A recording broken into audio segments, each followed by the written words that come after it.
अपना इलाका चला रहे थे, करप्शन चरम पर था। और जब बाइडन ने अनाउंस किया कि ऑल यूएस, सबको बस एक ही होप था कि बस किसी तरह निकल जाए यहाँ से।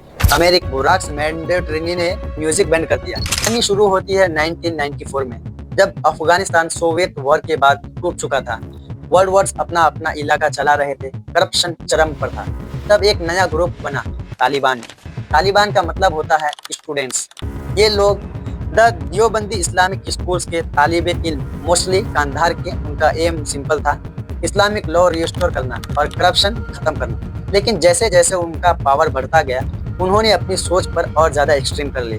1996 में जब तालिबान ने काबुल पर कब्जा कर लिया और Islamic empire of Afghanistan announce कर दिया, बुराक मैंडेटरी ने म्यूजिक बैन कर दिया, एजुकेशन फॉर वुमेन ऑलमोस्ट खत्म कर दिया। यहाँ से शुरू हुई एक डिक्टेटरशिप जैसे दुनिया ने कभी एक्सेप्ट ही नहीं किया। चैप्टर 2, अमेरिका का बदला। फिर आया 2001 9/11 अटैक्स। न्यूयॉर्क के ट्विन टावर्स में दहशत हुई और अमेरिका ने तालिबान पर इल्जाम लगाया, तुमने ओसामा बिन लादेन को शेल्टर दिया। अक्टूबर 2001 में अमेरिका ने ऑपरेशन एंडरिंग फ्रीडम स्टार्ट किया और सिर्फ कुछ ही महीनों में तालिबान को काबुल से हटा दिया गया। एक नई सरकार बनी, हामिद कराजाई गवर्नमेंट, और अमेरिका ने प्रॉमिस किया, वी विल रीबिल्ड अफगानिस्तान, मतलब अफगानिस्तान को वापस से बनाएंगे अमेरिका। लेकिन ग्राउंड पर रियलिटी कुछ और ही था। तालिबान खत्म नहीं हुआ था, वो माउंटेन्स और पाकिस्तान बॉर्डर एरियाज में छुप गया था और गुरिल्ला वॉरफेयर स्टार्ट कर दी। 20 साल तक अमेरिका और नेटो फोर्सेस उनके खिलाफ लड़ती रही। ट्रिलियंस ऑफ डॉलर्स खर्च भी हुए, लेकिन तालिबान हर साल और भी ज़्यादा स्ट्रॉन्ग होते गया। चैप्टर 3, तालिबान की वापसी। 2010 के बाद तालिबान ने एक नई स्ट्रेटेजी बनाई, wait and watch. America war से थक चुका था, ओबामा ने मिलिट्री कम किए। ट्रंप ने 2030 में दोहा एग्रीमेंट साइन किया, जिसमें लिखा था अगर तालिबान अटैक्स रोक दे तो अमेरिका अपनी फौज वहां से निकाल लेगा। तालिबान ने इस डील का पूरा फायदा उठाया।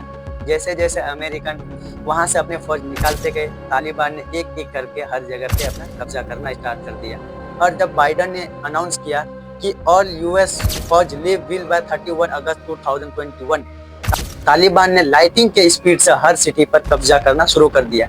11 अगस्त तक 65% अफगानिस्तान तालिबान के कंट्रोल में आ चुका था और सिर्फ 4 दिन के बाद 15 अगस्त 2021 काबुल भी गिर गया। प्रेसिडेंट अशरफ घानी कंट्री छोड़कर भाग गए और तालिबान फाइटर्स प्रेसिडेंटल पीस के में घुस गए। चैप्टर 4, काबुल का गिरना। काबुल एयरपोर्ट का सीन दुनिया कभी नहीं भूल सकती। लोग प्लेन के पहिए से चिपक कर भाग रहे थे, बच्चे उनके हाथों से छूटकर नीचे गिर रहे थे और मर रहे थे। सबको बस एक ही होप था कि बस किसी तरह निकल जाए यहाँ से। अमेरिका ने इमरजेंसी इनोवेटिव स्टार्ट किया।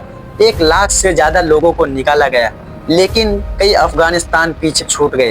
तालिबान ने अनाउंस किया, we have changed, we will give rights to women and amity to everyone. लेकिन ग्राउंड रियलिटी अलग ही थी।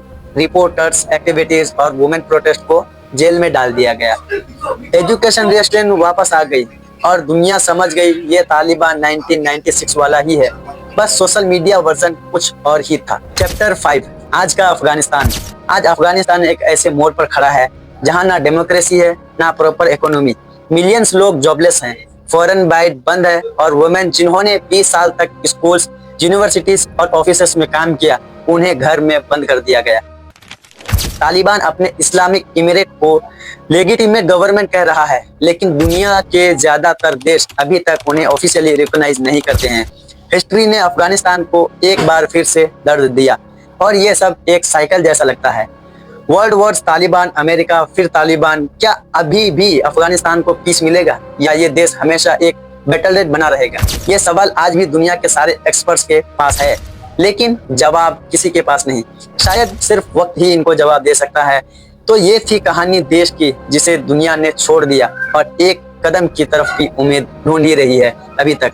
वीडियो पसंद आए तो लाइक कीजिए, कमेंट कीजिए, शेयर कीजिए, सब्सक्राइब कीजिए। और आप